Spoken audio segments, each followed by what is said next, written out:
Il y a une force en nous que l'on apprend très tôt à craindre et à cacher. Une force qui peut bouleverser, séduire, déstabiliser. Et pourtant, elle persiste, silencieuse, vivante, parfois brûlante. Le désir sexuel. On le réduit souvent à une pulsion, une distraction, une honte. Mais si le désir n'était pas un ennemi à dominer, et s'il était en réalité une clé vers notre vérité la plus intime, pourquoi certains désirs nous dérangent? Pourquoi surgissent-ils dans des moments de solitude, de lassitude ou de vide?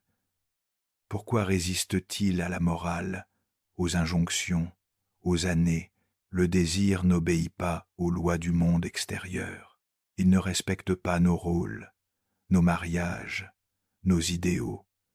Il surgit, inattendu, comme un visiteur sauvage venant réveiller quelque chose de profondément enfoui.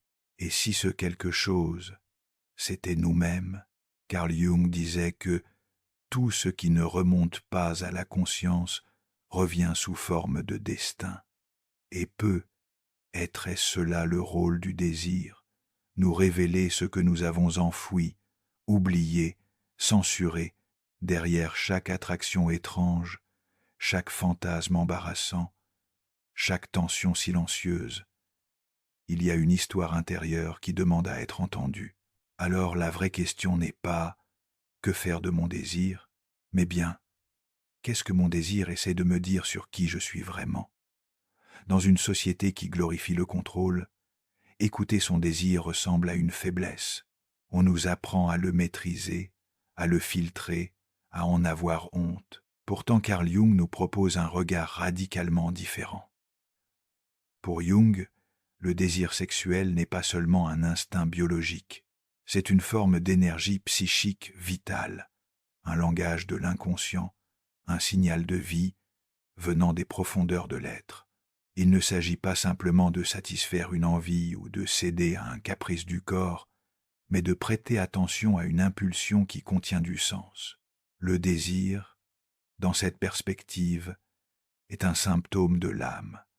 Il parle là où les mots manquent. Il insiste là où la conscience a voulu oublier. Il transgresse là où l'on a voulu moraliser. Mais attention, Jung ne dit pas qu'il faut agir sur tous les désirs. Il ne prône ni la répression ni la libération brute. Il parle d'écoute. Écouter un désir, ce n'est pas le suivre aveuglément.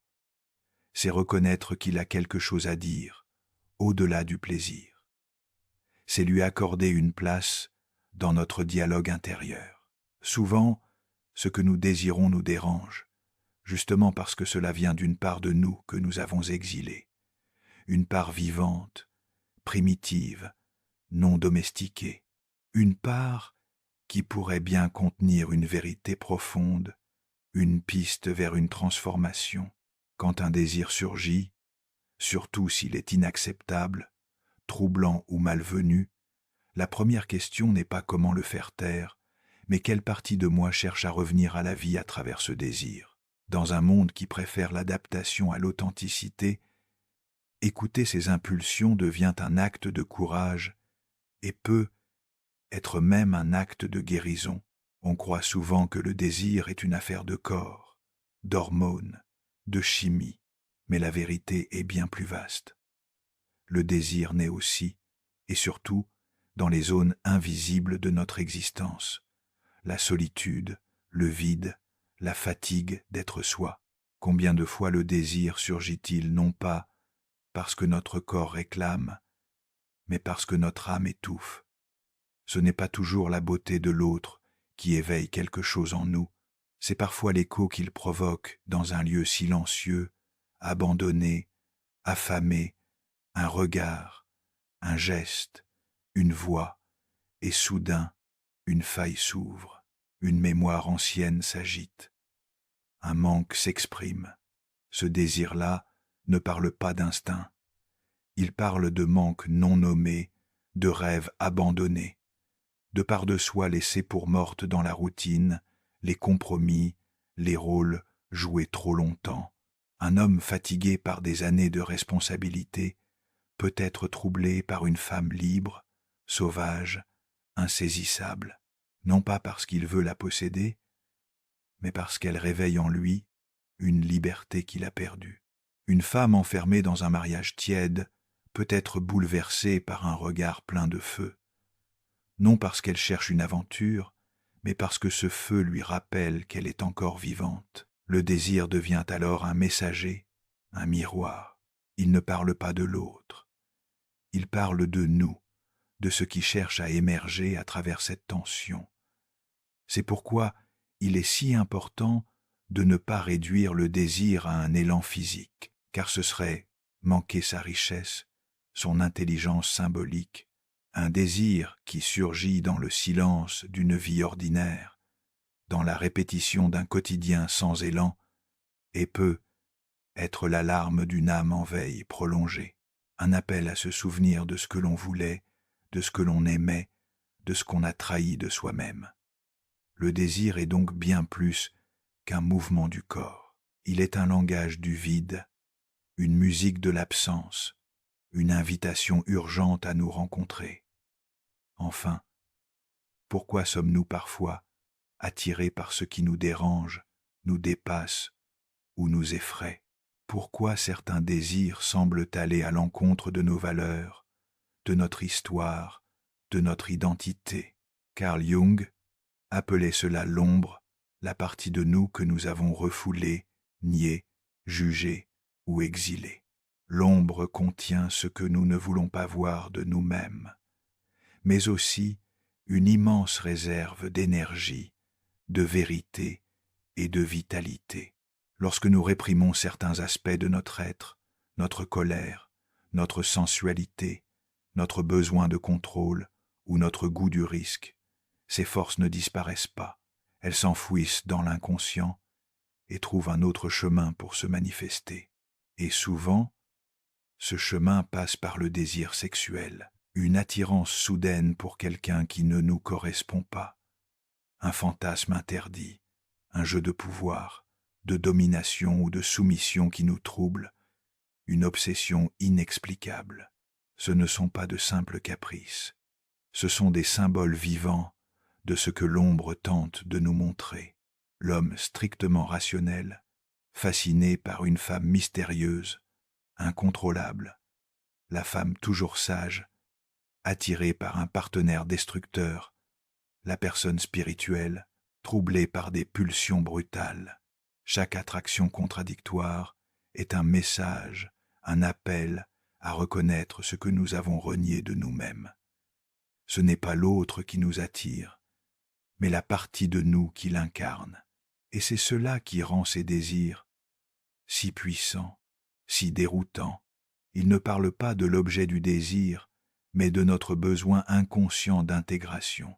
Jung disait « On ne devient pas éclairé en imaginant des figures de lumière, mais en rendant l'obscurité consciente. » Autrement dit, ce n'est pas en niant nos désirs obscurs que l'on se libère, mais en comprenant ce qu'ils veulent nous apprendre. Car derrière chaque fantasme perturbant, il y a une vérité cachée, une blessure, une mémoire, un pouvoir oublié. Le désir devient alors un chemin initiatique vers la réconciliation intérieure. Mais ce chemin demande du courage, le courage de regarder l'interdit, non comme une faute, mais comme un miroir de ce que nous avons encore à aimer en nous-mêmes. Nous croyons souvent désirer une personne, un corps, une présence, une expérience. Mais en réalité, ce que nous poursuivons, c'est rarement l'objet lui-même, c'est ce qu'il symbolise. Une femme peut désirer un homme inaccessible, non pas pour sa compagnie, mais parce qu'il incarne pour elle la liberté perdue, l'aventure, l'insoumission. Un homme peut être obsédé par une figure maternelle, non pour l'amour en soi, mais pour la sécurité affective qu'il n'a jamais connue. Ce que nous appelons désir est souvent un code, une métaphore vivante. Et si nous écoutons attentivement, nous découvrons que, derrière l'objet du désir, se cache une qualité d'être que nous avons perdue ou jamais pleinement vécue. Le besoin de chaos, parfois, est une réponse à une vie trop contrôlée. L'attirance vers l'interdit peut signaler une âme étouffée par le conformisme. La quête de fusion sexuelle peut trahir une solitude existentielle profonde. Dans ce miroir, le désir cesse d'être une distraction ou un danger. Il devient un symbole d'éveil. Il ne nous parle pas de l'autre. Il nous parle de notre vide, de nos élans, de notre mémoire émotionnelle.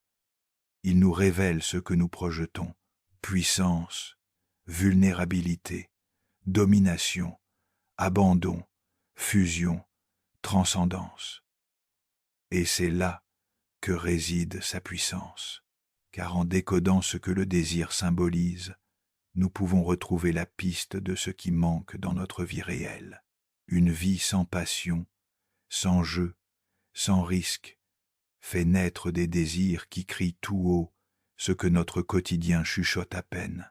Ainsi, la vraie question n'est pas « pourquoi je désire cette personne ?», mais plutôt « qu'est-ce que cette personne incarne en moi que j'ai oublié de vivre ?» Le désir est un langage poétique. Il ne parle pas en logique, mais en images, en sensations, en rêves. Et quand on apprend à le lire, il devient un guide vers une vie plus habitée, plus lucide, plus vraie. Ignorer un désir ne le fait pas disparaître. Le refouler, le juger ou le ridiculiser peut lui faire changer de forme, mais il continue d'agir, souterrainement. Ce que nous ne voulons pas sentir revient, sous forme de compulsion. Lorsque le désir est évité au lieu d'être écouté, il se transforme souvent en comportement automatique. Addiction, irritabilité chronique, besoin de stimulation constante, sexualité vide de liens ou fuite dans des fantasmes sans fin. Le problème, ce n'est pas le désir lui-même, c'est le manque de conscience avec lequel nous le traitons. Beaucoup vivent en mode survie émotionnelle, cherchant frénétiquement à calmer une tension intérieure dont ils ne comprennent même plus l'origine. On enchaîne les rencontres sans présence. On cherche dans le plaisir une échappatoire. On se laisse happer par des habitudes qui nous anesthésiaient. Et pourtant, une sensation persiste, tenace, le vide. Ce vide, c'est celui qui s'installe quand on vit sans relation vraie avec soi-même, quand le désir n'est ni compris, ni honoré, ni transformé. Il devient une boucle, une répétition, une prison. Le paradoxe, c'est que plus on essaie de satisfaire le désir de manière immédiate, plus il s'éloigne de sa source. On se perd dans le geste, en oubliant le sens. Le véritable apaisement ne vient pas de la gratification, il vient de l'intégration. Écouter son désir, c'est entrer dans une autre temporalité, celle où l'on ne cherche pas à fuir la tension, mais à la comprendre, à la traverser, à y trouver une direction. Sans cela, le désir devient un poison lent, qui épuise, qui use, qui vide, mais avec conscience, il peut redevenir ce qu'il a toujours été, une force de vie en quête de lumière. Nous avons appris à faire deux choses avec le désir, soit le satisfaire immédiatement, soit le réprimer violemment. Mais entre ces deux extrêmes, il existe un troisième chemin, plus subtil, plus puissant, le contenir. Contenir ne veut pas dire refouler. Ce n'est pas nier le désir, ni faire semblant qu'il n'existe pas. Contenir, c'est rester avec lui, sans le fuir, sans s'y abandonner. C'est tenir l'attention, l'écouter, la respirer, jusqu'à ce qu'elle nous parle autrement. Dans la pensée jungienne, cette capacité à contenir une énergie, sans la décharger immédiatement, est transformatrice. C'est dans cette tension maintenue que le désir cesse d'être un simple appel au plaisir pour devenir un révélateur de sens. Prenons un exemple. Un homme marié ressent une attirance fulgurante pour une collègue. Réprimer ce désir pourrait l'amener à l'étouffer, à le cacher, à en avoir honte, jusqu'à ce qu'il explose ailleurs. Y céder immédiatement pourrait tout détruire autour de lui, sans comprendre ce que ce désir révélait de son propre vide. Mais le contenir, c'est autre chose. C'est accepter cette attirance comme un fait vivant, s'y relier intérieurement, explorer ce qu'elle vient toucher, un manque de liberté, une fatigue relationnelle, un besoin de renouveau. Dans cette posture, le désir devient un miroir, pas un maître, et l'énergie qui aurait été dispersée dans l'agir devient conscience, feu intérieur, direction. Contenir le désir, c'est l'alchimiser, c'est transformer une impulsion brute en pouvoir intérieur, c'est apprendre à marcher avec le feu sans se brûler, jusqu'à ce que ce feu éclaire le chemin au lieu de le dévorer. Ce n'est pas facile, cela demande du courage, de la solitude, parfois des larmes, mais c'est là que réside la liberté véritable, non pas dans l'obéissance au désir, mais dans la capacité à en faire un espace de création et de clarté. Il y a en nous une énergie brute, indomptable, qui cherche à se déployer. Le désir sexuel en est l'une des expressions les plus puissantes, mais aussi les plus mal comprises. Quand cette énergie est canalisée uniquement vers l'autre, elle peut devenir obsession, attachement, manque, mais quand elle est transmutée, elle devient création, direction, présence. Carl Jung parlait du libido non comme une énergie exclusivement sexuelle, mais comme la force vitale qui anime toute transformation. Cette même énergie qui attire vers un corps peut, si elle est contenue et écoutée, alimenter un projet, une œuvre, une discipline, une vocation. La frustration, parfois, est une bénédiction. Elle oblige à détourner le courant, à chercher un autre exutoire, à trouver une forme. Un écrivain en panne d'inspiration retrouve l'élan en traversant une passion interdite, non parce qu'il la vit, mais parce qu'il l'habite intérieurement et qu'il écrit avec cette tension. Une femme en deuil d'amour se met à danser, à créer, à peindre, à jardiner. Et dans cet acte, elle sublime le manque. Transmuter le désir, c'est cesser de le voir comme une demande à satisfaire et commencer à l'honorer comme une énergie à diriger. Ce n'est pas fuir le désir, ni le spiritualiser de force, c'est l'enraciner dans une œuvre, dans un choix, dans une action. Et cette action n'a pas besoin d'être spectaculaire. Elle peut être quotidienne, humble, mais chargée de présence. Écrire chaque matin, marcher en silence, construire un projet, écouter profondément, cultiver quelque chose de vivant. La clé, c'est la présence, car le désir transmuté cesse d'être manque. Il devient puissance tranquille, il ne demande plus, il crée, il ne s'accroche plus à l'objet, il devient chemin. Dans un monde qui nous pousse à consommer le plaisir, transmuter le désir est un acte de résistance, un choix radical, celui de transformer l'élan vers l'autre, en profondeur vers soi. Et là, quelque chose change. Le feu ne brûle plus, il éclaire. Il y a des amours qui nous bouleversent, sans logique, des rencontres qui nous font trembler, perdre le nord, remettre en question toute notre vie, des passions fulgurantes, incontrôlables, parfois destructrices, et pourtant inoubliables. Pourquoi certaines personnes provoquent en nous un tel séisme intérieur?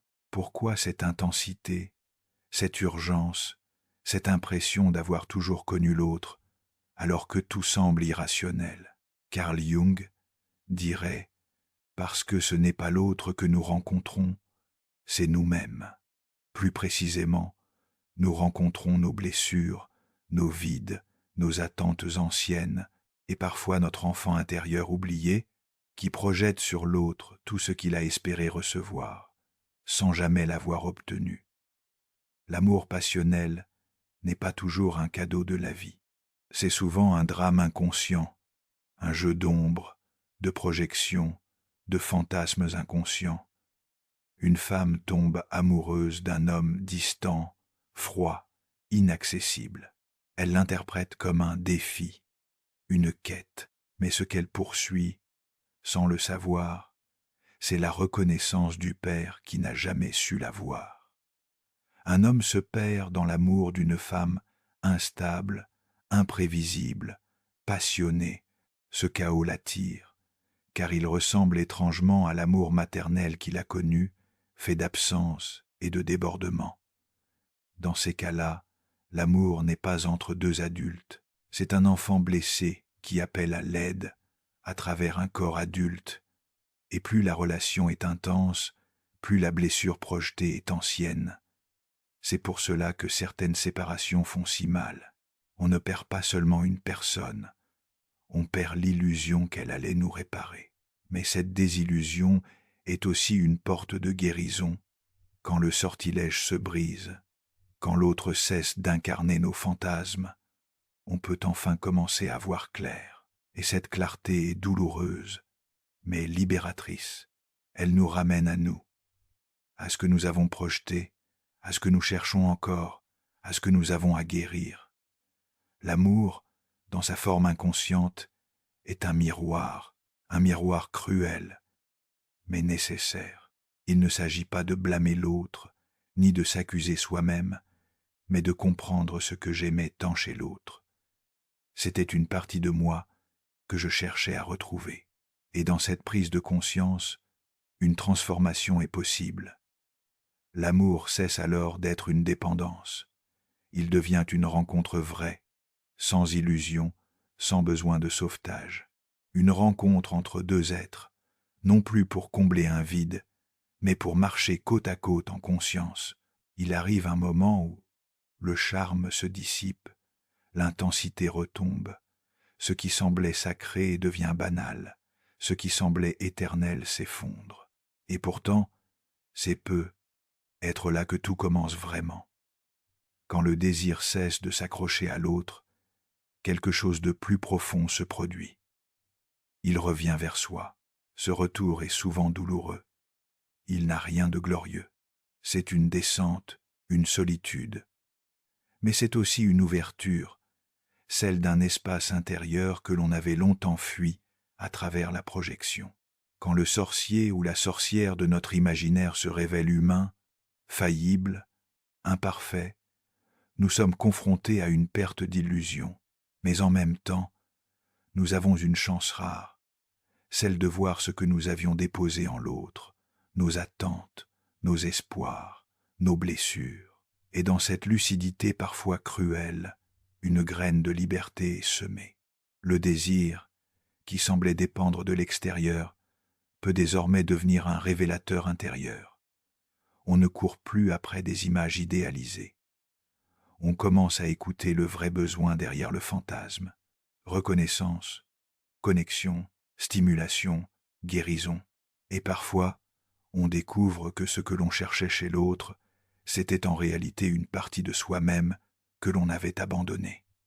C'est là que l'intégration commence. Ce que je désirais en toi, ce n'était pas toi, c'était moi, oublié en toi. Ce moment de bascule où le sortilège se brise n'est pas la fin du désir, c'est sa métamorphose. Le désir cesse d'être une fuite. Il devient un chemin de retour vers l'entièreté, vers la présence, vers la réconciliation avec qui l'on est dans toutes nos contradictions. Et alors seulement, le lien à l'autre peut devenir plus vrai, moins enchanté peut être, mais infiniment plus profond. Nous confondons trop souvent impulsion et but. L'impulsion pousse, presse, exige, le but oriente, éclaire, donne sens. L'impulsion, c'est le feu sans direction. Le but, c'est la flamme contenue qui guide. Dans la sphère du désir, Cette confusion est fréquente et coûteuse. On croit que répondre à l'élan suffit, que suivre l'excitation, l'envie, le frisson, c'est vivre pleinement. Mais parfois, ce que l'on appelle vivre intensément, c'est juste répéter inconsciemment les mêmes scénarios, encore et encore. Carl Jung nous prévient que ce que nous ne rendons pas conscient revient sous forme de destin, et tant que le désir reste pure impulsion, il nous domine. Il nous fait tourner en rond comme un animal enfermé. L'impulsion, laissée à elle-même, peut mener à l'épuisement, à la dispersion, à l'autosabotage. Elle nous fait croire que c'est maintenant ou jamais que l'on va manquer quelque chose, que l'on doit céder ou réprimer. Mais il y a une autre voie, le but conscient. Lorsque le désir est reconnu, senti, mais non agi automatiquement, il peut devenir force motrice. Il alimente une direction, il donne du carburant à une action choisie, il intensifie la clarté au lieu de la brouiller. Un désir interrogé peut révéler une vocation cachée, un besoin d'expression, un appel à changer de vie. Mais si on le confond avec un simple besoin d'agir, on passe à côté de sa sagesse. Voici une question essentielle. Est-ce que ce que je m'apprête à faire me rapproche de ce que je veux vraiment vivre, ou est-ce juste une échappatoire déguisée? L'impulsion est bruyante, le but est profond, et parfois contenir une impulsion, c'est honorer un but plus vaste. C'est reconnaître que tout désir immédiat n'est pas un appel à l'action, mais peut être un appel à l'alignement, car ce n'est pas l'intensité d'une pulsion qui donne du sens à la vie, c'est la capacité à la transformer en direction, en engagement, en cohérence. Nous passons notre vie à éviter la tension. Tension entre ce que l'on veut et ce que l'on a.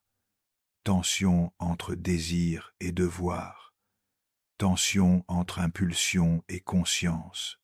Et pourtant, c'est précisément dans cet espace de tension que se joue notre transformation la plus profonde.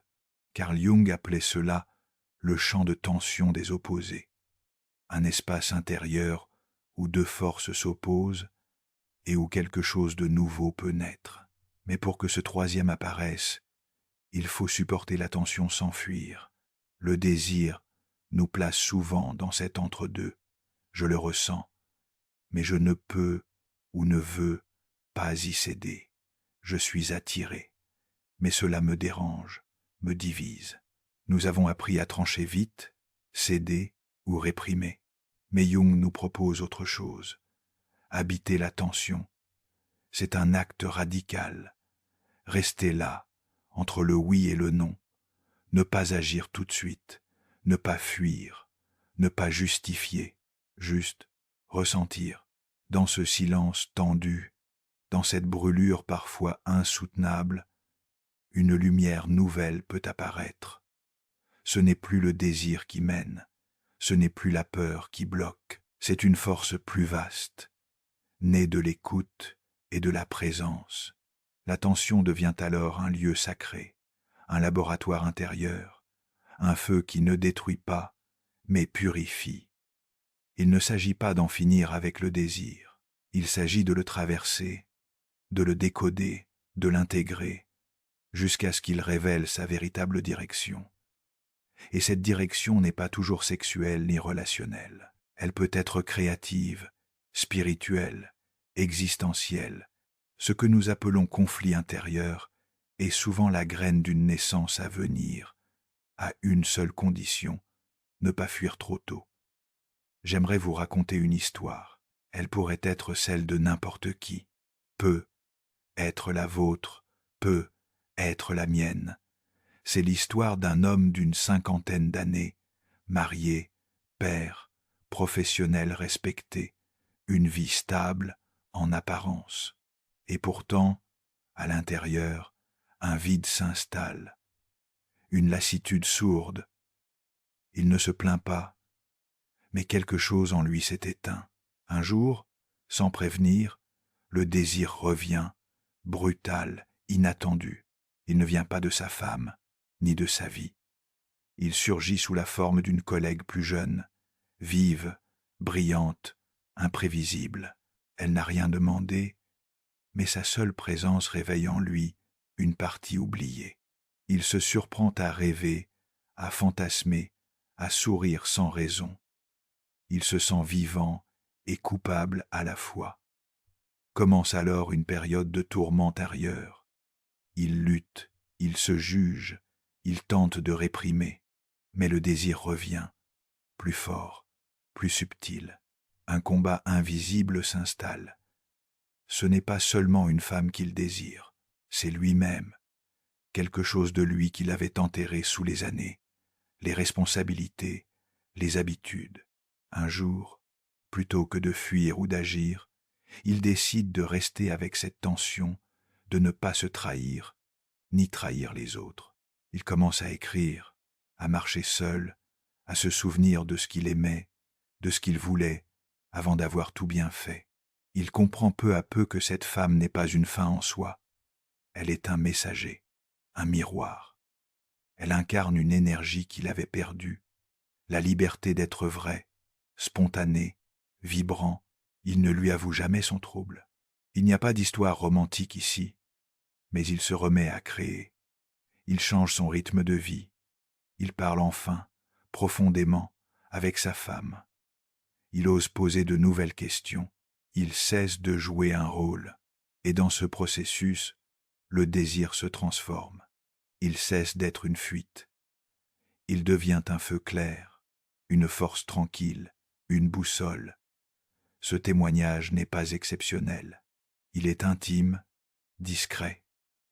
Mais il porte une vérité profonde. Le désir n'est pas là pour nous détourner. Il est là pour nous rappeler à nous-mêmes. Quand on ose l'écouter sans s'y perdre, quand on le traverse sans le juger, il peut devenir le début d'une seconde vie. Non pas une vie plus excitante, mais une vie plus habitée, plus alignée, plus libre. On croit souvent que la liberté, c'est pouvoir faire ce qu'on veut, suivre ses élans, dire oui à ses désirs, briser les chaînes. Mais cette idée de liberté est trompeuse. Elle nous confond, elle nous éloigne. Car si je suis esclave de chaque impulsion, si je cède à chaque appel, chaque fantasme, chaque frisson, suis-je vraiment libre ou suis-je simplement réactif, agi par des forces que je ne comprends pas encore? La véritable liberté ne consiste pas à satisfaire tous ses désirs. Elle réside dans la capacité à les sentir pleinement, sans leur obéir aveuglément. C'est ce moment rare, intérieur, où l'on ressent le feu, mais on choisit de le porter plutôt que de l'éteindre ou de le projeter. C'est cette clarté qui permet de dire « je sens, mais je choisis », je désire, mais je décide, je brûle, mais je ne me consume pas. La liberté n'est pas froide, elle n'est pas indifférente, elle est lucide, présente, pleine de vie contenue. Elle est ce silence habité où l'on ne fuit plus, où l'on n'attend plus que l'autre nous sauve.